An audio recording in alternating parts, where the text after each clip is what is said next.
Hello, everyone. My name is David Dublé, founder of Summit Flute Effects, and I am doing the video today as a update video to show you where we're at. Where we're currently working on the Trailblazer portable audio system project, and I did a update last month in November, and I wanted to send you an update in December, show you where we're at. So one big item that has happened since the last update is we looked for some more speakers. If you had seen the last video, uh, I had shown a couple, or you didn't hear it, but yeah, I showed a couple of the options that we tested already, and communicated that I wasn't, the sound just wasn't quite there. I felt like there was, uh, there had to be a better option out there. We kept searching. So since that time, we ordered more, brought in those speaker drivers, put them in enclosures, and have done some speaker tests.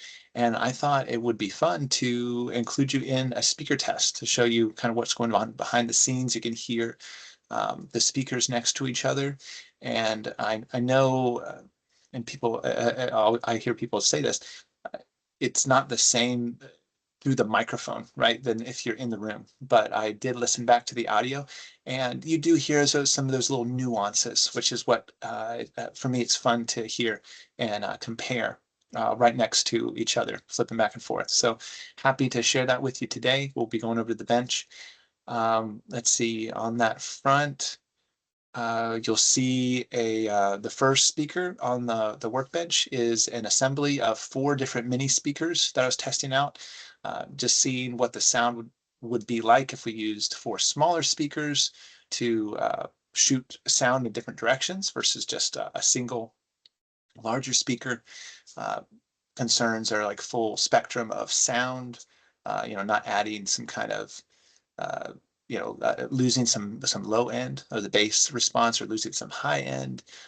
What we're going for is a complete sound spectrum, so that you hear the sound that you're creating, you hear the sound that's coming from from any backing tracks that you're using, just so it brings that sound effectively forward. Um, yeah, with the smallest kind of speaker driver, and not very much weight as possible. Because obviously, if you had a large speaker tower, that might sound the best, but you're not going to lug that around with you, right? So I'm happy to and excited to share that with you today. Also, on the later half of that video, uh, we also on that same speaker. So you'll see a lineup of 4 speakers, and one of them is the one that we've chosen. And on that chosen speaker, we then did a sound test with the Litec Mini Effects unit that I upgraded. And the benefit of that, and part of the reason why I made that upgrade, is I can put backing tracks into it, and also the flute, plug in the flute, the microphone for the flute, and I can send that through the Mini Effects and get, use all that processing for the effects, send that signal back out of the unit.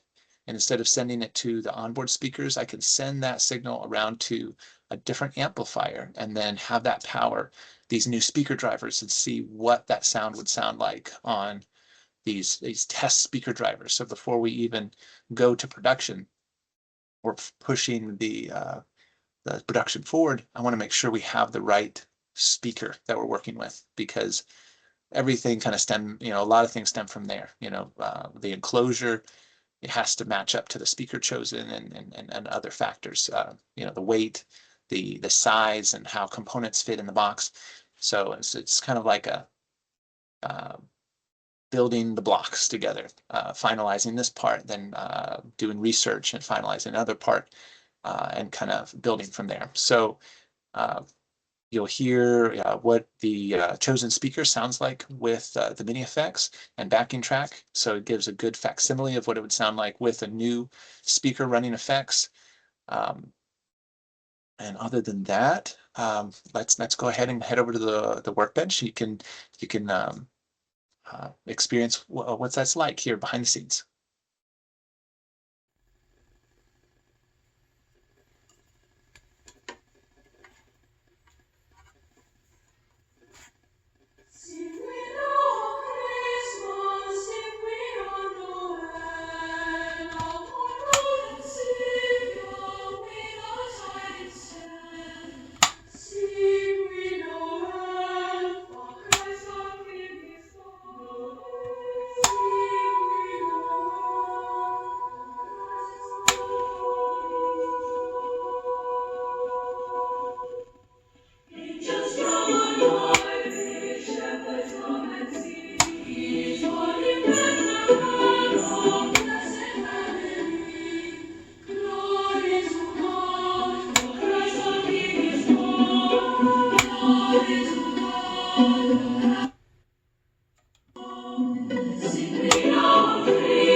I know I had a lot of fun recording that. I hope it also was great to uh, see kind of some of the stuff I'm seeing from my side. And oh, I did want to show you. So this is the speaker that we've chosen. Kind of see it kind of by itself without the box. It's a 4-inch driver. Has like a robust metal surround there, and the most weighted component is going to be this magnetic part here. It has a magnet that runs the driver. Some of the speakers have a lot bigger magnets, some have smaller. What we found is the sound of this just sounds, I hear the whole spectrum. I hear everything I'm wanting to hear the bass, I hear the highs.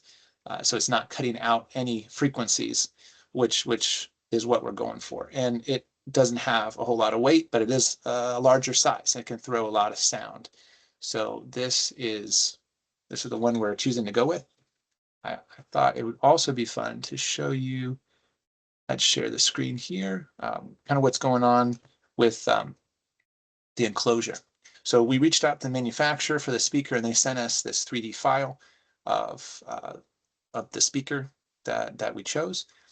And what we do is we end up taking some measurements and things off that. I measured this kind of little plate off of that speaker, and I'm starting to place it into this enclosure. So this is an enclosure I started before. I think some months ago, I had created this box, and we're fitting this new speaker into this enclosure. You can kind of see what it would look like, kind of in the front, the side, this part there. Let's see. So a real key component is this 3D modeling. It's been fun to start to learn this myself. I hadn't got into a ton of 3D modeling before, but it's been great kind of tweaking things as I go. Instead of sending it out to someone who's not familiar with the project, I've been able to kind of draw out what it is I'm going for and make those edits on the fly. One key that's great for 3D modeling is we'll be able to put a facsimile of the speaker driver in here and see how much space is left over for other components. We're going to have inputs and outputs coming into the box. We're going to have batteries, and we're going to be doing battery tests. That's something that is coming in kind of our next wave of orders of things to test. We have some batteries coming in. We'll be testing how many batteries can fit, but also we're also trying to maximize how long this thing could be used for, and the weight. We're just kind of balancing all that out. We're also tossing around the idea of the ability to take out the batteries easily, so that you could have a charged set of batteries on hand, so you could easily get more battery life without having to plug it in for another 5 hours. So we're testing out a few different ideas. But the first step will be to get those components in, 3D model it, put it in this box, see if it all starts to fit, or if we need to increase the size, or what we're going to need to do. But yeah, happy to share this the project update with you so far. Hope you all are doing great. Have a great month. Merry Christmas, and we'll talk soon. Hopefully I can send out an update every month, but obviously if there's no pertinent updates to share, I probably wouldn't send out a video, but I'm do my best to send out an updates as they come through.